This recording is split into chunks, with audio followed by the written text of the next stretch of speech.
నమస్తే welcome to four sites TV. బెంగళూరులో జరిగిన ఓ రేవ్ పార్టీలో 100 మందికి పైగా సెలబ్రిటీలు, రాజకీయ నేతల కుమారులు, బడాబాబుల పిల్లలు పాల్గొన్నారని, అందులో తెలుగు రాష్ట్రాలకు చెందిన వ్యక్తులే ఎక్కువగా ఉన్నారని టాక్. తెలుగు ఇండస్ట్రీకి చెందిన వాళ్లలో నటి హేమ పాల్గొన్నారంటూ పోలీసులు చెబుతుంటే, నేను లేని బాబోయ్ అని ఆమె వీడియోలు విడుదల చేస్తోంది. Hero Srikanth, dance master Jani కూడా ఉన్నారంటూ వార్తలు వైరల్ అవుతుంటే, అది మేము కాదంటూ వాళ్లు కూడా క్లారిటీ ఇచ్చారు. ఇదంతా పక్కన పెడితే అసలు రేవ్ పార్టీ అంటే ఏంటి, లోపల ఏం చేస్తారు, పోలీసులు ఎందుకు రైడ్స్ చేస్తారు, అందులో పాల్గొన్న వాళ్ల ముఖాలు కూడా కనిపించకుండా ఎందుకు ముసుగులేసుకుని వెళ్తుంటారో తెలుసుకోవాలని ఉత్సుకత సామాన్యుల్లో నెలకొంది. దీంతో రేవ్ పార్టీ అనేది ఏంటని నెట్టింట తెగ సర్చ్ చేస్తున్నారు.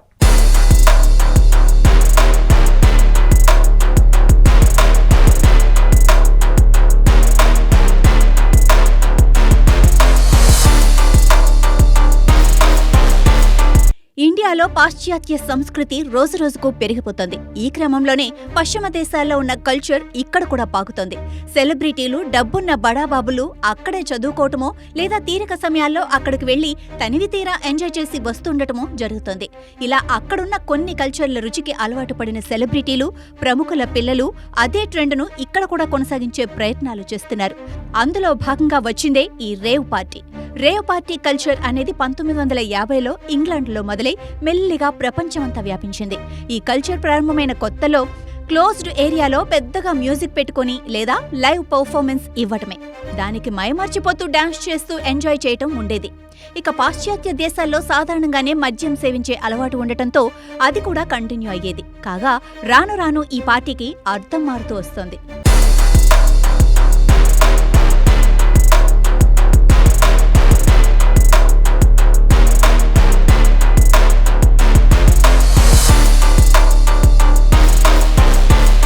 ఇండియాలో రేవ్ పార్టీలు చాలా గోప్యంగా సాగుతున్నాయి. దానికి కారణం ఈ పార్టీల్లో సెలబ్రిటీలు, ప్రముఖుల పిల్లలు మాత్రమే పాల్గొనటం ఒకెత్తైతే, ఈ పార్టీల్లో మద్యంతో పాటు డ్రగ్స్, అమ్మాయిలు ఇలా చాలానే వ్యవహారం జరుగుతుందని టాక్.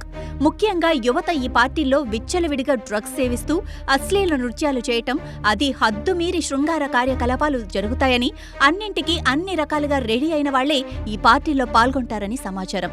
ఇక ఈ రేవ్ పార్టీని బడాబాబుల ఫామ్ హౌస్లోనో, గెస్ట్ హౌస్లోనో నిర్వహిస్తూ ఉంటారు. ఈ పార్టీలు 24 గంటల నుంచి 3 రోజుల వరకు నిర్వహిస్తారని సమాచారం. అందుకు తగ్గట్టుగానే ఫుడ్, కూల్ డ్రింక్స్, ఆల్కహాల్, సిగరెట్లతో పాటు రకరకాల డ్రగ్స్ కూడా ఏర్పాటు చేస్తారట. ఇక కొన్ని రేవ్ పార్టీల్లో అయితే ప్రత్యేకంగా లైంగిక కార్యకలాపాలు కూడా మెనూలో ఉంటాయని తెలుస్తోంది. శృంగార కార్యక్రమాల కోసం ప్రత్యేకంగా గదులు కూడా ఏర్పాటు చేస్తారంట. అందులోనూ రకరకాల ఫ్యాంటసీ కార్యక్రమాలు రాయలేని విధంగా ఉంటాయన్న గుసగుసలు వినిపిస్తున్నాయి. అందుకే ఈ పార్టీలు నిర్వహించే దగ్గర సీసీ కెమెరాలు ఆఫ్లోనే ఉంటాయి. మొబైల్ ఫోన్, ఎలక్ట్రానిక్ పరికరాలను కూడా ముందే తీసేసుకుంటారని చెప్తున్నారు.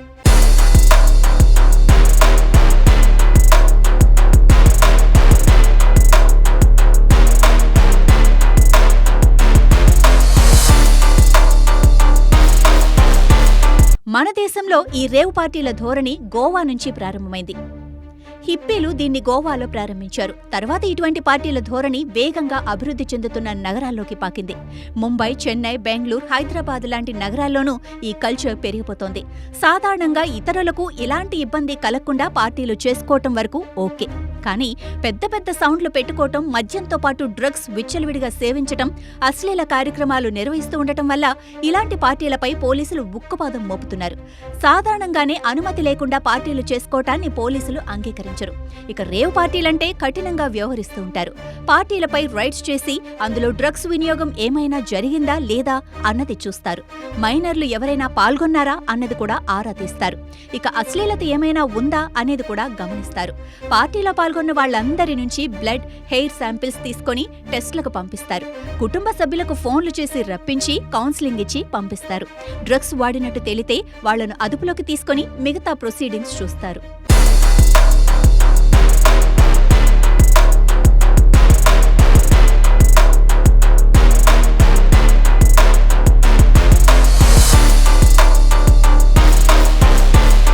ఇక రీసెంట్ గా బయటపడ్డ బెంగళూరు రేవ్ పార్టీ సినీ ఇండస్ట్రీనే కాదు తెలుగు రాష్ట్రాలను కుదిపేస్తోంది. ఈ రేవ్ పార్టీని పోలీసులు భగ్నం చేసిన విషయం తెలిసిందే. హైదరాబాద్ కు చెందిన వాసు అనే వ్యక్తి పుట్టినరోజు వేడుకల కోసం ఫామ్ హౌస్ ను బుక్ చేసినట్టు పోలీసులు గుర్తించారు. బెంగళూరు రేవ్ పార్టీలో దొరికిన ప్రముఖుల పేర్లను ఎఫ్ఐఆర్లో పోలీసులు చేర్చలేదని, 100 నుంచి 150 మంది గుర్తు తెలియని వ్యక్తులను పట్టుకున్నామని వారు పేర్కొన్నట్లు ప్రచారం జరుగుతోంది. పార్టీలో నిషేధిత డ్రగ్స్ 17 గ్రాముల MDMAతో పాటు గంజాయి, 20కి పైగా లగ్జరీ కార్లను పోలీసులు స్వాధీనం చేసుకున్నారు. పార్టీకి హాజరైన వారి నుంచి రక్త నమూనాలను సేకరించి పరీక్షలకు పంపారు.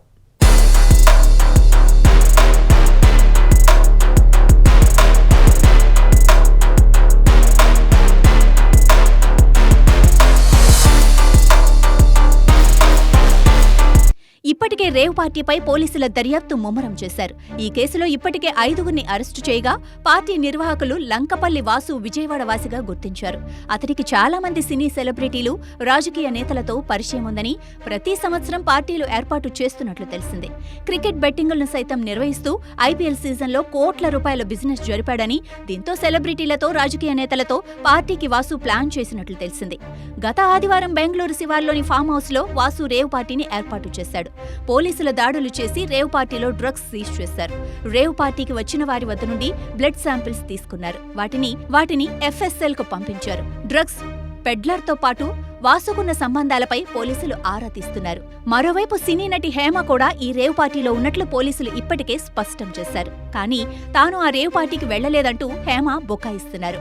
ఈ మేరకు తాను ఇంట్లోనే ఉన్నట్లు పలు వీడియోలను సామాజిక మాధ్యమాల్లో షేర్ చేస్తున్నారు. మరోవైపు బ్లడ్ శాంపిల్స్ లో డ్రగ్స్ తీసుకున్నట్లు తేలితే వారిపై చర్యలు తీసుకునేందుకు పోలీసులు సిద్ధమవుతున్నారు.